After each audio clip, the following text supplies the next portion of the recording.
Qala al-musannif al-imam hujjatul islam Abu Hamid Muhammad bin Muhammad al-Ghazali rahimahullah wa nafa'ana bi ulumih. Al-babus sadis fi masaila mutafarriqah ta'ummu bihal balwa wa yahtajul muridu ila ma'rifatiha.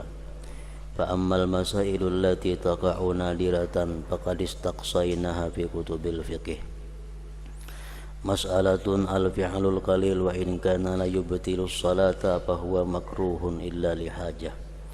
Wa dhalik bi dab'il mar wa qatlil aqrab allati tukhafu wa yumkinu qatluha bi darbatin aw bi darbataini. Fa idza salat salasan faqad kasurat wa batalatis shalah. Wa kadzalika al-qumlatu wal burghusu mahma ta'azza bihima kana lahu dab'uhuma. وكذلك حاجته إلى الحق الذي يشوش عليه الخشوع.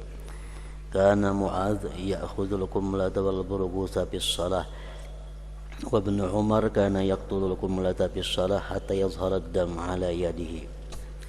وقال النخعي يأخذها ويوهنها ولا شيء عليه إن قتلها. وقال ابن المسيب يأخذها ويقدرها ثم يطرحها. وقال مجاهد الأحب إلي أن يدعها إلا أن تؤذيه فتشغله عن صلاته فيوهنها قدر ما لا تؤذي ثم يلقيها. وهذه رخصة وإلا فالكمال الاحتراز عن الفعل وإن قل. ولذلك كان بعضهم لا يطرد الذباب وقال لا أعوذ نفسي ذلك فيفسد علي صلاتي. وقد سمعت أن الفساق بين يدي الملوك يصبرون على أذى كثير ولا يتحركون. ومهما تثاءب فلا بأس أن يضع يده على فيه وهو الأولى. وإن عطس حمد الله عز وجل في نفسه ولا يحرك لسانه. وإن تجشأ فينبغي أن لا يرفع رأسه إلى السماء. وإن سقط رداؤه فلا ينبغي أن يسويه. وكذلك أطراف عمامته فكل ذلك مكروه إلا لضرورة.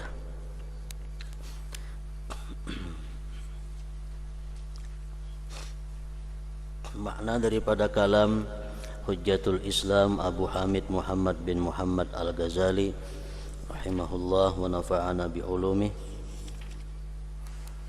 Bab yang ke-6 mengenai masalah-masalah yang bermacam-macam yang menjadi musibah yang merata, di mana seorang murid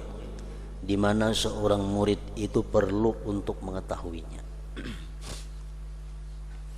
Adapun masalah-masalah yang jarang terjadi maka telah kami panjang lebarkan di dalam kitab-kitab fikih.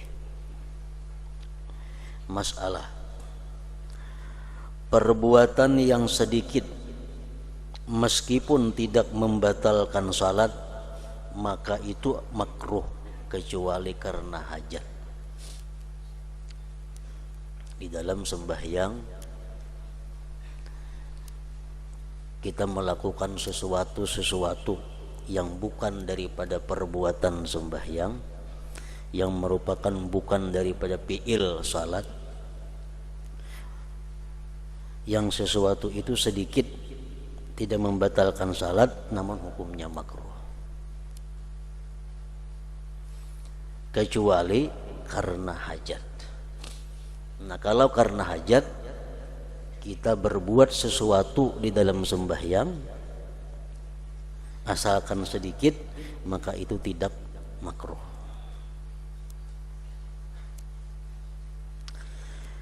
Yang demikian itu menolak orang yang liwat.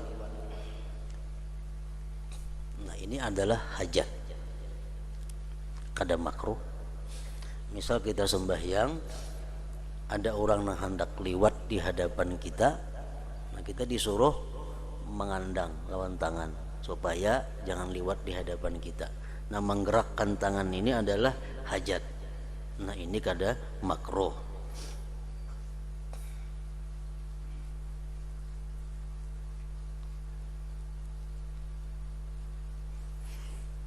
Dan membunuh kalajengking yang ditakutkan, Membunuhnya itu mungkin dengan sekali pukul atau 2 kali pukulan. Umpamanya kita sembahyang, datang ada kala keparat kita. Nah, kita boleh bergerak untuk membunuh kala itu, asalkan gerakan kita dianggap sedikit, jangan sampai 3 kali gerak. Nah, itu pun termasuk gerakan yang tidak dimakruhkan.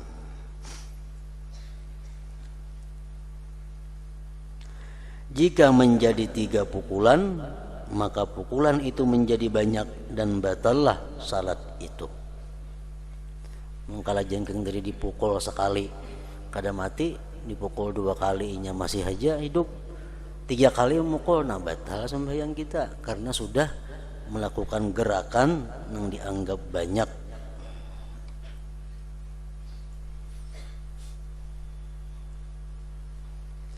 Demikian juga kutu dan kutu anjing manakala keduanya menyakitkan.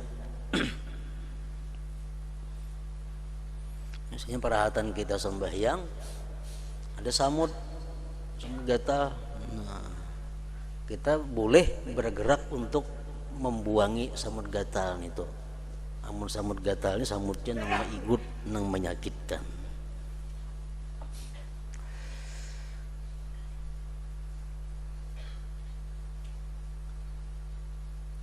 Maka boleh baginya untuk menolak keduanya kutu tadi. Dan demikian juga berhajatnya untuk menggaruk yang mengganggu kekhusyuannya. Soalnya gatal, perhatian sembahyang ada bagian tubuh kita nang gatal, kada digaruk terganggu benar gatal ini. Nah, kita dibolehkan menggaruk, kada makruh, asalkan jangan sampai menimbulkan gerakan-gerakan yang banyak. Jadi misalnya di kepala gatal, perhatian sembahyang, kada kasandangan lagi menyandang gatal ini, gatal terganggu bacaan sudah karena gatal itu. Nah, kita boleh menggaruk tapi dengan gerakan yang sedikit. Jangan sampai lebih pada 3 kali. Menggaruk sekali, 2 kali masih boleh, 3 kali batal. Kecuali kita menggaruk hanya lawan jeriji tanpa menggerakkan tangan. Nah, itu dibolehkan sebanyak-banyaknya. Misal di mana bintang gatal, kita andak telapak tangan sini, kita garuakan jarijinya aja. Nah, digaruakan jarijinya. Yang lain bagana aja semuanya sebilah jarijinya nang menggaru behimat. Walaupun berpuluh-puluh kali gerakan jariji ini kada batal. Kenapa? Karena geraknya ringan. Sebuting jariji. Kalau macam itu, nah ini nang batal 3 kali.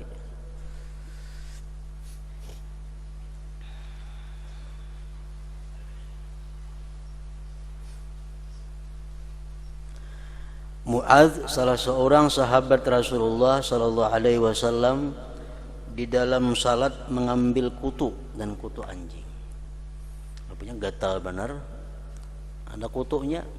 Nah, sidin tangkap kutunya, sidin buang.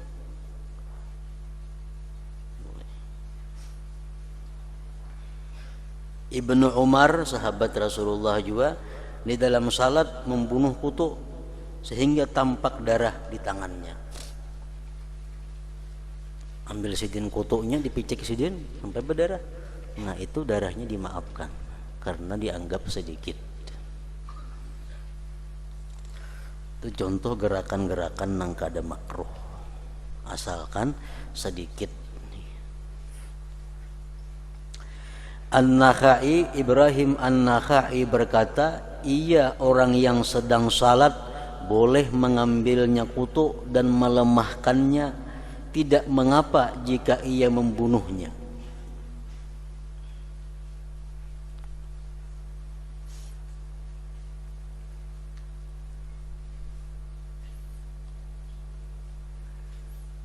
Nyamuk misalnya, kelihatan sembahyang ada nyamuk.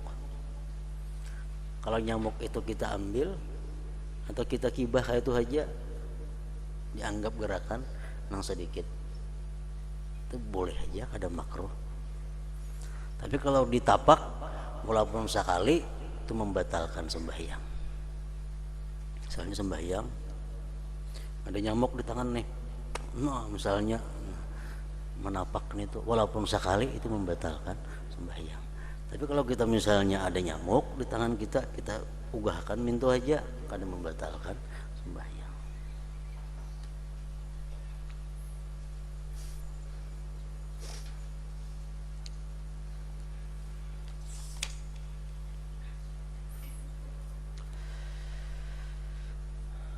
Ibnul Musayyab berkata boleh mengambilnya, memingitnya dan melimparkannya. Misalnya ada kutu, kita ambil, picik, buang. Nah, itu boleh. Mujahid berkata, salah seorang imam, yang paling saya sukai adalah ia meninggalkannya. Artinya ada kutu, lihatakannya, kada usah diganggu-ganggu. Kecuali kutu itu menyakitkannya lalu menyibukkannya dari salatnya, ayo hanya diambil. Lalu ia melemahkannya sekadar kutu itu tidak menyakitinya, kemudian ia menjatuhkannya. Ini gerakan-gerakan yang dianggap masih boleh, kada makruh karena itu ada hajatnya. Ini adalah rukhsah, satu keringanan artinya. Jika tidak, maka yang sempurna adalah memelihara dari perbuatan meskipun sedikit. Yang paling baik itu memang menjaganya kalau kada usah bergerak, walaupun ada samut, walaupun ada kutu, itu lebih sempurna lagi. Namun andai kata kita bergerak untuk mengambil kutu atau samut yang menyakiti tadi, itu dapat rukhsah, dapat keringanan. Oleh karena itu sebagian mereka tidak menolak lalat. Lalat kan? Lalat itu kan menyakiti.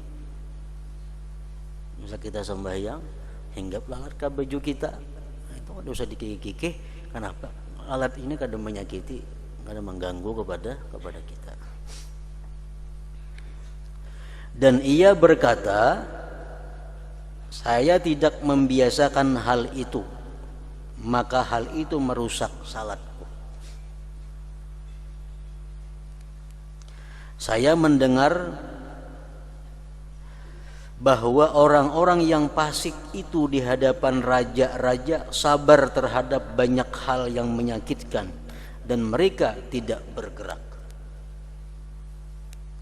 Orang-orang yang jahat, orang-orang yang fasik, andai kata mereka bagana bertempat atau berdiri di hadapan sang raja, walaupun nyamuk kayak apa aja, atapnya kada bergerak.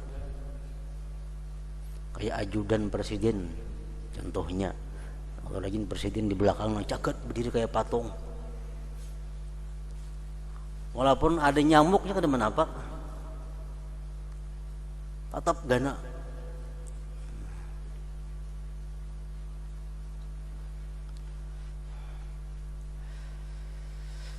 Saya mendengar bahwa orang-orang yang fasik itu di hadapan raja-raja sabar terhadap banyak hal yang menyakitkan dan mereka tidak bergerak. Padahal yang dihadapinya cuma raja-raja duniawi.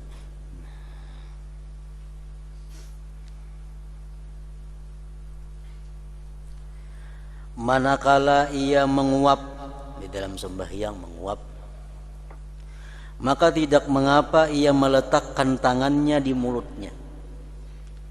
Kan bergerak juga nih, kada makruh karena itu ada hajat. Manakala ia menguap di dalam sembahyang, maka tidak mengapa ia meletakkan tangannya di mulutnya, dan itulah yang lebih utama. Artinya kalau kita sembahyang, kita menguap, lebih baik kita tutupi mulut daripada kita lihatakan banganga. Nah, menutupinya dengan cara meletakkan luar telapak tangan di mulut. Ini pintunya.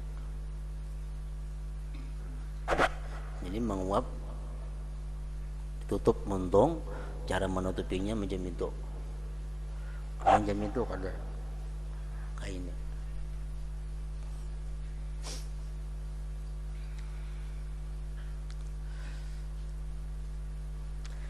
Jika ia bersin, maka ia memuji Allah Azza wa Jal di dalam hatinya dan tidak menggerakkan lidahnya.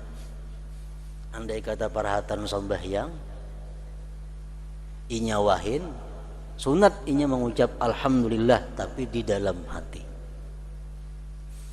Andai kata diucapakannya di mulut, wahin alhamdulillah, kada batal sembahyangnya. Kada batal, cuma bacaannya putus mualatnya. Misalnya perhatian baca Fatihah, Maliki yaumiddin, iyyaka na'budu wa iyyaka nasta'in, wahin inya alhamdulillah ujarnya dimuntung. Nanya wajib mengulang Fatihah dari awal karena terputus mualat dengan sebab alhamdulillah tadi. Amun dalam hati aja kada apa-apa. Tasahud kah?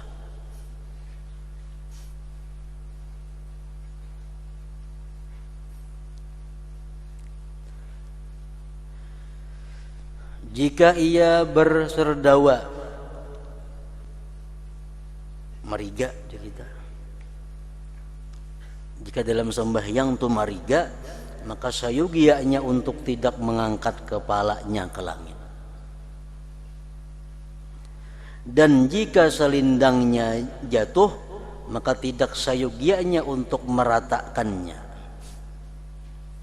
Seorang sembahyang selindang jam ini, halo anak gugur selindangnya nah sudah macam ini, itu karena segugur-gugurnya ada usah diratakan karena itu kada perlu.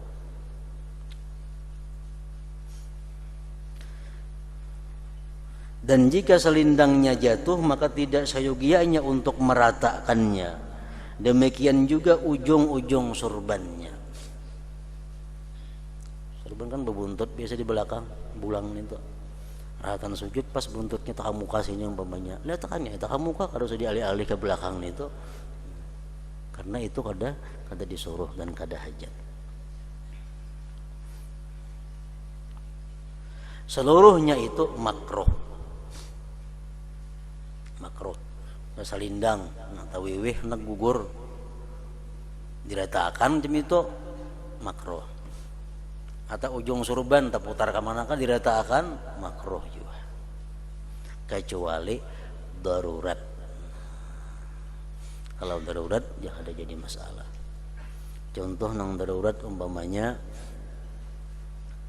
kita bersurban gugur najis di surban kita. Gugur najis di surban sini. Najisnya najis basah. Kalau dibuangi, nang gugurakan surbannya. Nah ini gerakan nang darurat kada jadi masalah.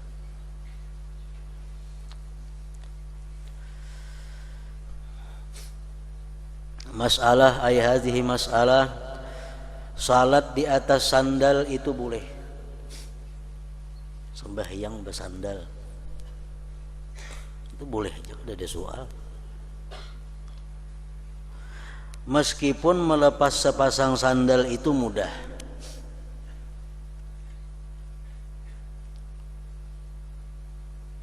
Misal sembahyang, baik sembahyang fardu atau sembahyang sunat atau sembahyang kifayah. Sembahyang kifayah apa yang biasanya hibak langgar berdirian di luar langgar, aduh saja pacul sandal itu takannya dipasang.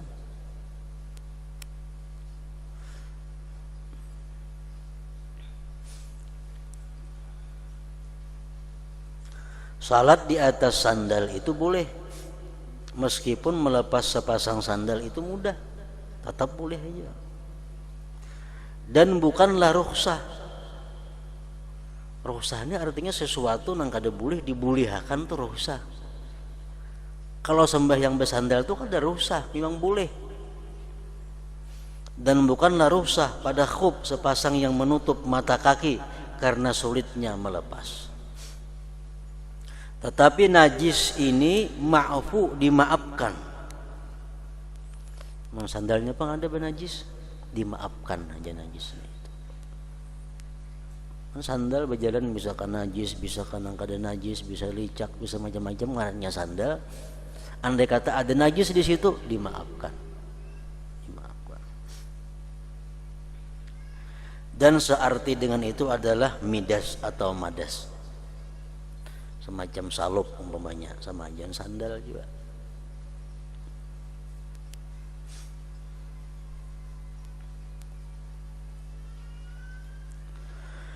Rasulullah sallallahu alaihi wasallam salat di atas kedua sandalnya.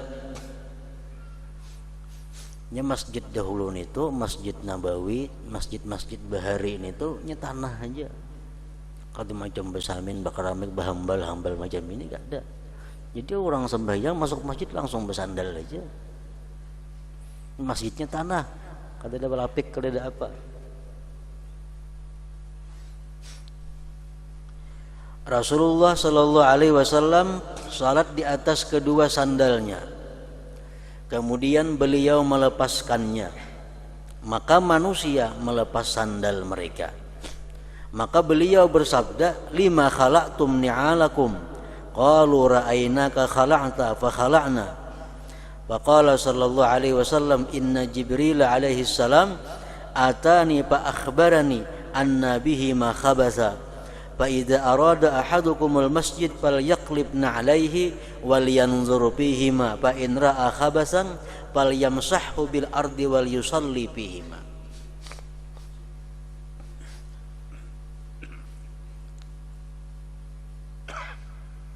Rasulullah sembahyang melepas sandal. Sahabat lompatnya melepas juga. Lalu beliau bertanya, mengapakah kamu lepas sandalmu? Mereka menjawab, para sahabat menjawab, kami melihat engkau melepas, maka kami melepas juga. Maka beliau sallallahu alaihi wasallam bersabda, sesungguhnya Jibril alaihi salam datang kepadaku dan mengkhabarkan kepadaku bahwa pada keduanya itu sandal terdapat kotoran. Matiku pacul sandalku ya Nabi, karena Jibril datang menghabarkan kepadaku sandalku ini ada kotor.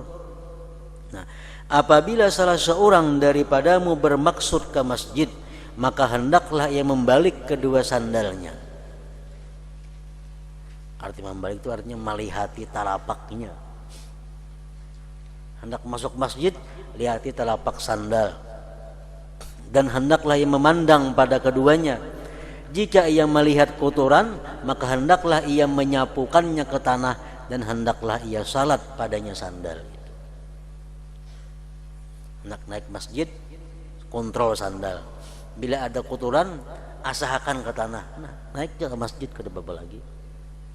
Kalau masjidnya itu tanah, masjidnya kada bahambal macam ini mereka dilanggar ngarannya.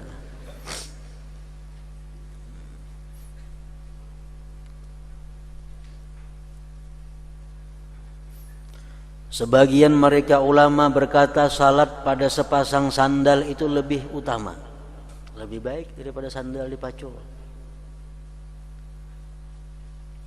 Karena Nabi SAW bersabda, mengapakah kamu melepas sandalmu? Ini adalah bersangatan. Sampai Nabi itu menakunakan.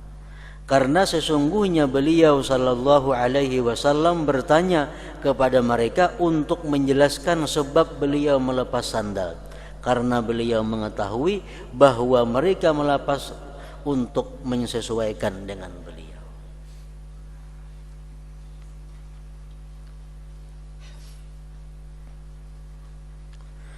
Abdullah bin Sa'ib meriwayatkan bahwasanya Nabi sallallahu alaihi wasallam melepas kedua sandalnya. Jika demikian beliau telah melakukan keduanya.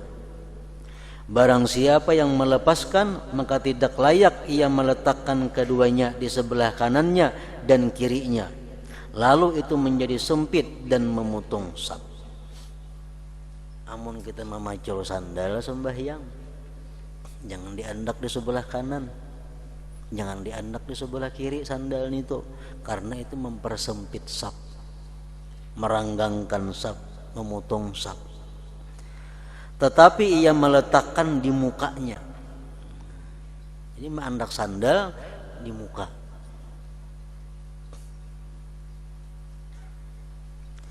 Dan tidak meninggalkan di belakangnya. Jangan mandak sandal di belakang. Maka nanti hatinya menoleh kepada keduanya. Ini sembahyang kada husuk lagi kalau sandal diambil orang.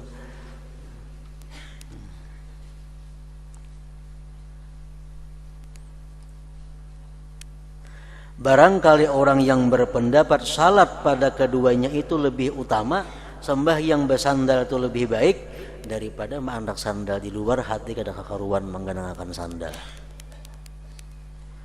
Barangkali orang yang berpendapat salat pada keduanya sandal itu lebih utama adalah memelihara makna ini, yaitu menolehnya hati kepada keduanya. Abu Hurairah radhiyallahu anhu meriwayatkan bahwasanya Nabi sallallahu alaihi wasallam bersabda, "Idza shalla ahadukum falyaj'alna 'alaihi baina rijlaihi." Artinya apabila salah seorang di antaramu salat, maka hendaklah ia jadikan letakkan sepasang sandal di antara kedua kakinya. Kita sembahyang kada hendak bersandal, memacul sandal, sandal andak disesala dua batis kiri kanan. Andak ini batis kanan, batis kiri, andak sandal di tengah-tengah sini. Abu Hurairah berkata kepada orang lain, jadikanlah keduanya antara kedua kakimu dan janganlah kamu sakiti orang Islam Muslim dengan keduanya. Di andak di muka orang ngalih, diandak di belakang hati kada kakaruan, diandak sebelah kanan sebelah kiri menyempitkan saf. Jadi andak disesala dua batis.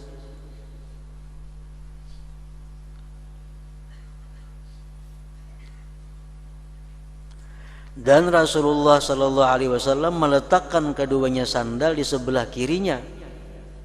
Kalau Nabi sih mandak sandal di sebelah kiri sidin. Dan beliau menjadi imam. Imam berhak berbuat demikian karena tidak seorang pun yang berdiri di sebelah kirinya. Imam di masalah di pinggir mandak di higa awak. Kenapa? Karena ada desap bagi imam.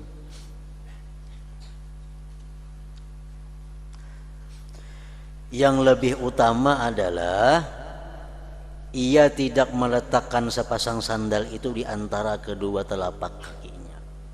Nang baik kada usah sandal diandak di antara dua batis itu karena menyibukkannya. Ngalih duduk kayaknya seorang tahiyat awal tahiyat akhir kayak apa, sandal di tengah-tengah itu bandak. Tetapi di depan kedua telapak kakinya. Dan barangkali itulah yang dimaksud hadis ini.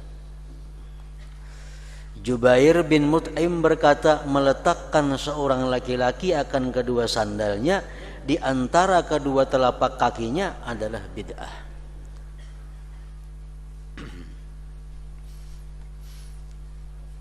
Jadi kesimpulannya masalah ini adalah bahwa sembahyang bersandal itu kada jadi persoalan. Boleh aja. Bahkan ada mengatakan lebih utama kalau kita sembahyang di tanah.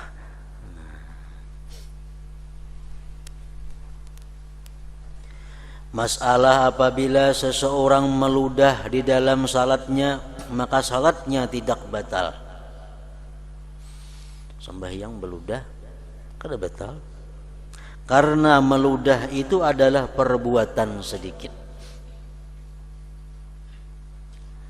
Dan sesuatu yang tidak menghasilkan suara, tidak dianggap sebagai perkataan. Meludah pada berbunyi juga.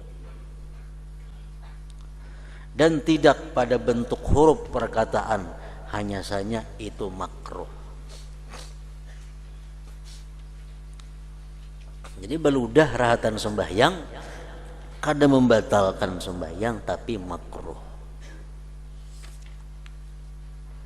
Maka sayugianya untuk memelihara daripadanya, jangan beludah artinya. Kecuali seperti apa yang diizinkan oleh Rasulullah SAW padanya.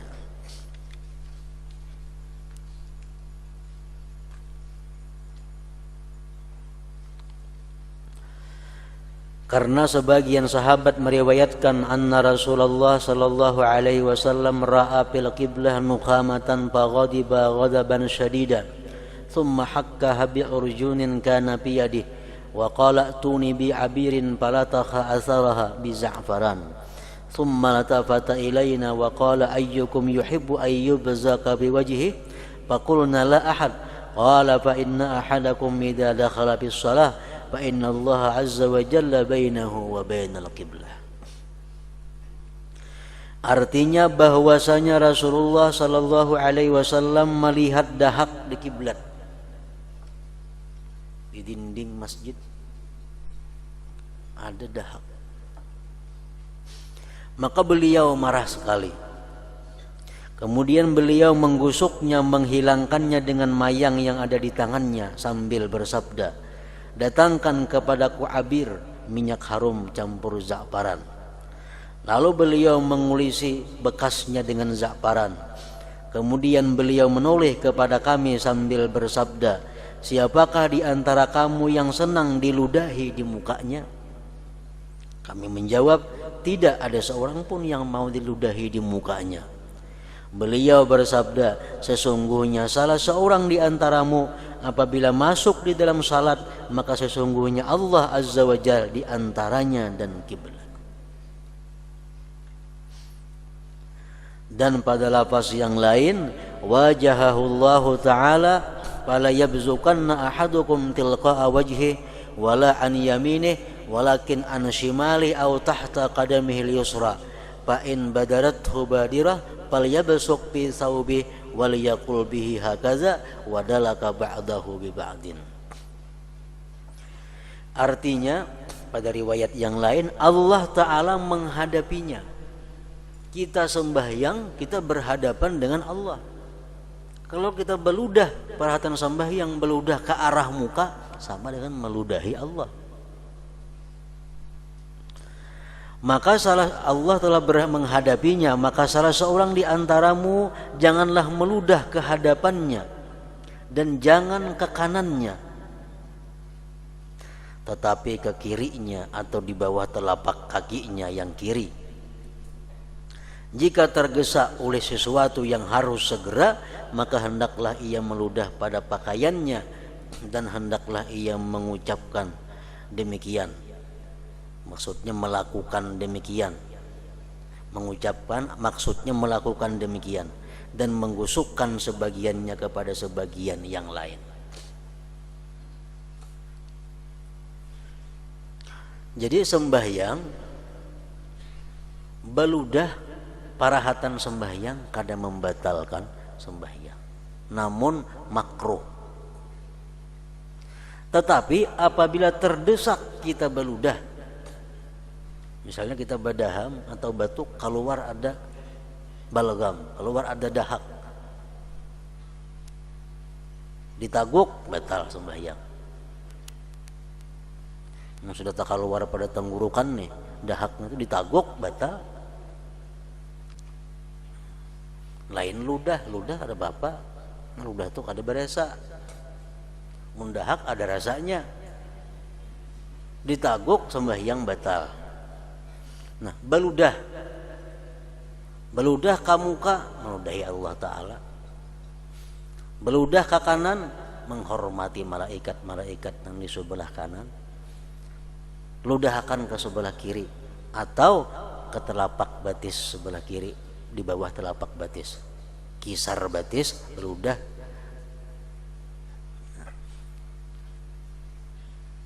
Amunnya itu di masjid, nah kada kawa kita beludah di lantai masjid. Lain sembahyang di rumah, ludahi rumah saurang ada bapak. Nah kalau sembahyang di masjid, kita kada kawa beludah di masjid, walaupun sebelah kiri kada boleh. Tapi hendaklah dia mengambil palya besok bi saubih, hendaklah dia beludah pada pakaiannya. Kan ada kantong sebelah kiri nih, nah luruk ke kantong nih.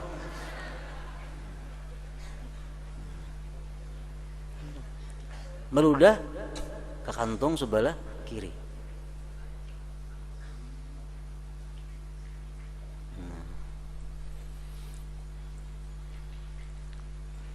Jadi kayak itu aturannya kalau kita dalam sembahyang itu memang terpaksa harus beludah. Seperti ada balagam, ada dahak tadi. Nah, kalau kita berada dalam masjid, kita boleh meludah cuma ke pakaian kita atau ke surban kita miring ke sebelah kiri. Masalah pulang. Berdirinya makmum itu sunat dan fardu. Berdirinya seorang makmum di belakang imam ada nang sunat, ada nang fardu. Adapun yang sunat maka seorang makmum itu berdiri di sebelah kanan imam, ke belakang sedikit. Sembahyang berduaan.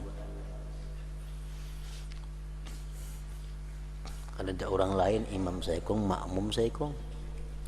Nah jadi imam, makmum di sebelah kanan, mundur batis kurang lebih sekilan pada imam.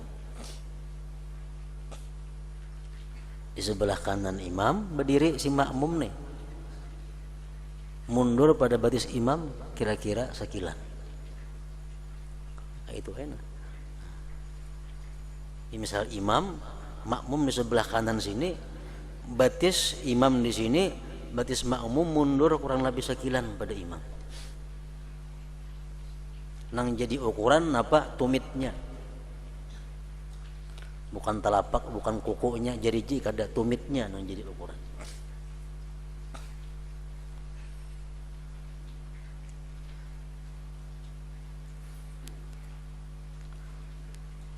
Kalau si makmum ini berdiri di belakang imam, nang sorangan nih di belakang imam atau di sebelah kiri imam, makruh.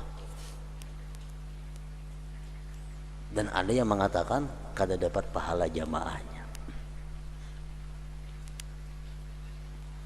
kecuali tempatnya halus, tempatnya sempit kada muat berdua. Seorang makmum perempuan berdiri di belakang imam. Kalau laki bini misalnya berjamaah, laki jadi imam, makmum nang bininya di belakang, persis di belakang imam. Kada usah bakanan bakiri, tepat di belakang imam.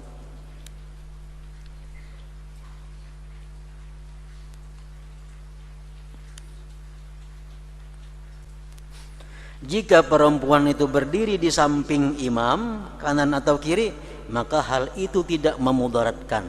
Artinya kada merusak sembahyangnya, kada, tetapi menyalahi sunnah. Misalnya laki imam, membini makmum sebelah kanan atau sebelah kiri, itu menyalahi sunnah. Nang tepat makmum si perempuan ini berada sejajar pas di belakang imam.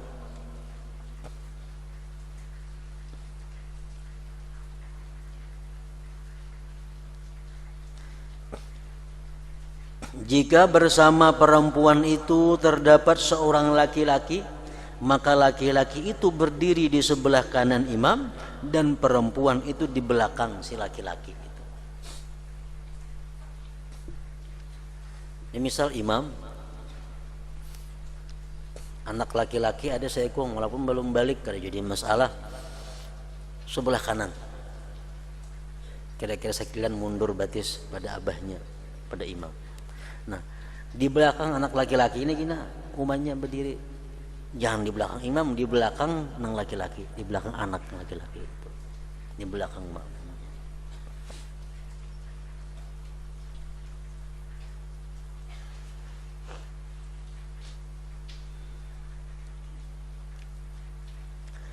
Dan seseorang tidak berdiri di belakang saf dengan sendirian, tetapi ia masuk ke saf bakajal. Misalnya kita masuk ke masjid, saf orang sudah hibak, pas datang kita menyaurangan, bakajal lompat, jangan saurangan hakun di belakang, tetapi ia masuk ke saf. Atau ia menarik seseorang kepada dirinya dari saf itu. minta bantu, minta gani'i di belakang. Syaratnya menarik itu pertama sudah takbiratul ihram kita nang di belakang nih, Allahu Akbar. Hanya gatuk nang di muka. Pengertian tarik itu digatuk, ditarik bang, digatuk. Satu syaratnya nang di belakang sudah takbiratul ihram. Nang kedua syaratnya kita menyangka dalam hati orang ini kada terganggu dengan kita gatuk itu. Nang ketiga orang nang kita gatuk nih orang nang berilmu dengan tata cara mundur sembahyang kayak apa.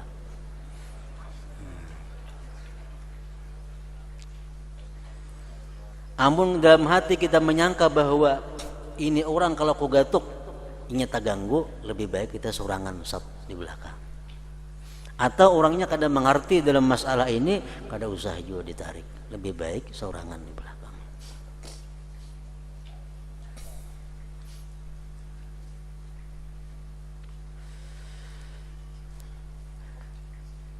Jika ia berdiri sendirian maka salatnya sah namun makruh. Misalnya kita sapnya sudah hibak tadi, datang kita sorangan pas pembelakangan, menyaurangan. Ini makruh. Namun makruhnya ini apakah menghilangkan pahala jamaah atau kada? Itu khilaf lagi ulama. Ada yang mengatakan makruh sekaligus dia kada dapat pahala jamaah. Ada yang mengatakan makruh tapi hanya kada dapat pahala sab, pahala jamaah 27 tetap dapat. Ada juga pendapat ulama macam itu.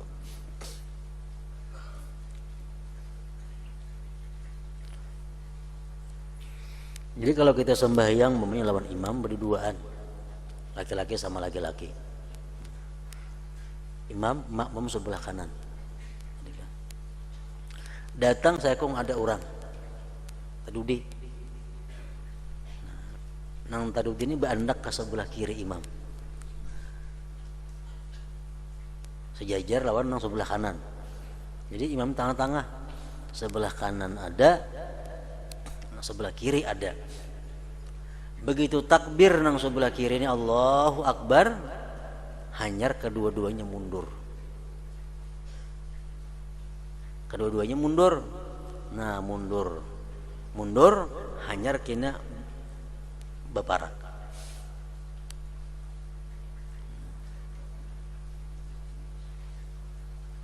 Boleh juga di kanan seekong, di kiri seekong. Di kiri sudah takbir Allahu Akbar, imam maju ke muka, tinggal di belakang berapat saja lagi. Baik nih tuh bang menenang pertama tadi.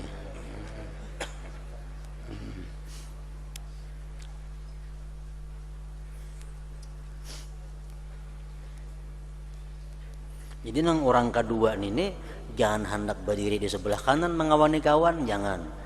Jangan hendak berdiri di belakang menunggu, jangan. Ke sebelah kiri bandak.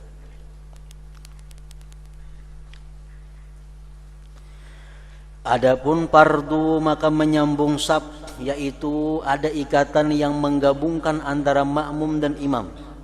Karena keduanya dalam satu jamaah. Jika keduanya dalam masjid maka cukuplah masjid itu sebagai penggabung. Karena masjid itu dibangun untuk itu. Maka tidak perlu kepada sambungan saf.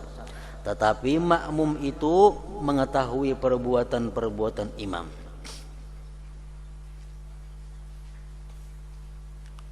Imam misal sembahyang di muka sini, di mihrab.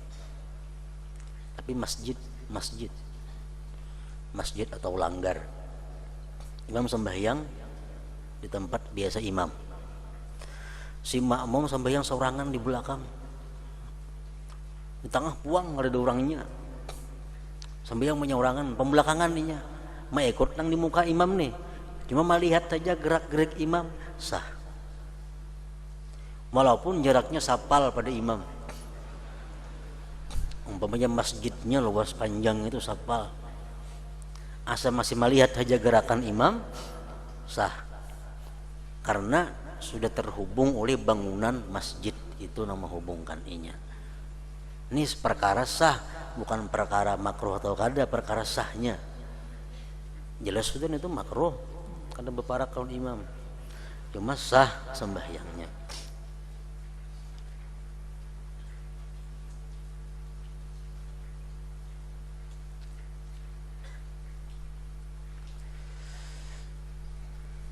Abu Hurairah radhiyallahu anhu salat di bagian luar masjid dengan salat imam.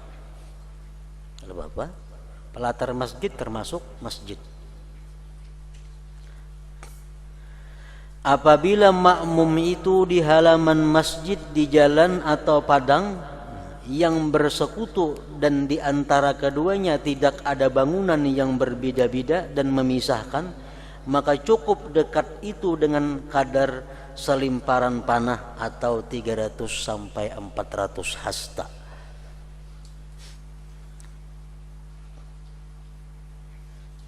Dan dengannya cukup sebagai pengikut.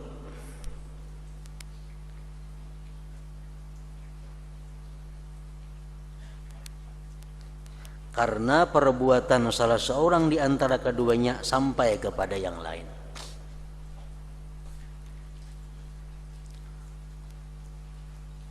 Ini orang sembahyang, yang satu di masjid, yang satu di luar masjid. Berapa jarak nang boleh inya mengikut imam? Kalau di tengah-tengah nih kosong. Kalau orangnya hibak walaupun berapa kilometer kada jadi masalah, kan ada sap-sapnya, ini kosong. Imam sembahyang orang berjamaah di sini, sasap dua sap di sini, inya sembahyang di kartak sana umpamanya. Itu dihitung, kalau masjid dihitung dari ujung masjid lawan inya berdiri, adakah 300 hasta? Kalau lebih pada itu ada sah. Menghitung dari ujung masjid, bukan dari ujung sab kada. Nah, kalau inya sembahyang itu bukan di masjid, di musala umpamanya, di tanah lapang atau di rumah, nah menghitungnya dari orang yang sembahyang di sab terakhir sampai lawan inya di ujung sana berapa hasta. Bila di bawah 300 hasta, sah aja ikut beikut. Asalnya melihat, mengetahui gerak-gerik orang yang sembahyang itu. Misalnya orang sembahyang di sini, baisi sab, 2 sab di sini, sembahyang di rumah seberang kartak situ. Ini melihat aja sih orang sembahyang, melihat orang rokok, melihat sujud, melihatnya pas berseberangan kartak kan. Nah, di sini dihitung dari sab yang terakhir di musala nih, sab kedua misalnya itu, mulai sab kedua sampai ke rumahnya seberang kartak berapa hasta. Kalau kurang pada 300 hasta berarti boleh orang sana mau ikut. Lebih pada itu ada boleh. Pendapat yang kedua mengatakan 400 hasta. Ada mengatakan 300 hasta.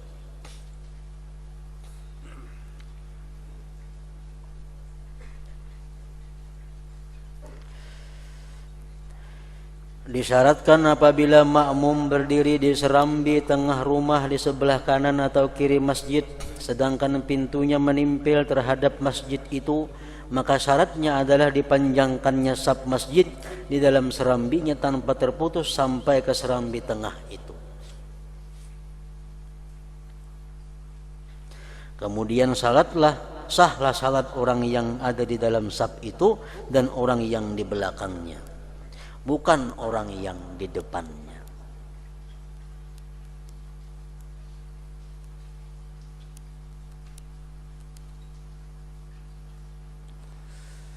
Nah, ini masalah lain lagi, masalah masjid.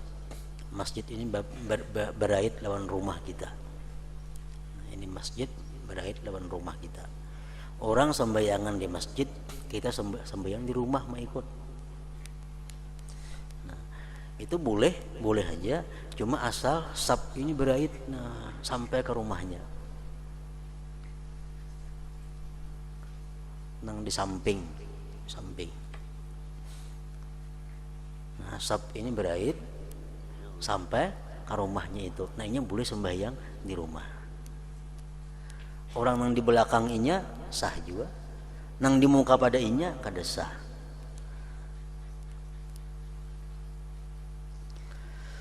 Disyaratkan apabila makmum berdiri di serambi tengah rumah, di sebelah kanan atau kiri masjid, sedangkan pintunya menimpil terhadap masjid itu, maka syaratnya adalah dipanjangkannya saf masjid di dalam serambinya tanpa terputus sampai ke serambi tengah rumah itu.